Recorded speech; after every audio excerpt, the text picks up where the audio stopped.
नमस्कार प्रणाम। और हम बता दी कि 26 तारीख के निकल बहुत ही बड़ा गाना हमारा रहल बा जौन एम्स म्यूजिक भोजपुरी से वो गाना रिलीज होता। तो आप सबसे भी हो रहा अगर अब कि वो गाना के ज़्यादा से ज़्यादा सुनी, प्यार आशीर्वाद दी, गाना के रील बनाई चैनल के प्यार से। 7:15 में 7:15 में हीरोवा रोता है। कल बहुत बढ़िया गाना होता है। महादेव देखिए प्रमोद प्रेम यादव भैया अभी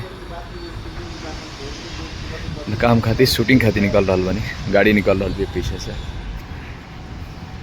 और कल आप सब भी जो भी भाई दोस्त मित्र प्रमोद प्रेम यादव भैया से प्यार करोला, जो भी श्रोता हमके हमारा ब्लॉग के माध्यम से देख और सुन रहा बा, आप सबसे हमें रिक्वेस्ट बा कि आप सब भी कल सुबह 7:15 में एम्स म्यूजिक पर जाके खूब प्यार देव जा। कहें कि लगन के सबसे बड़ा गाना, लगन के सबसे बड़ा गाना बा, बहुत बड़ा सैड सॉन्ग बा हीरोवा रोता, जो उनकी कल ही सुबह 7:15 में एम्स भोजपुरी चैनल पर रिलीज हुई।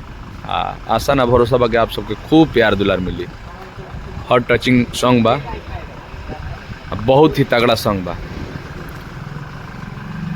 अब हम निकल रहा अपना काम पे।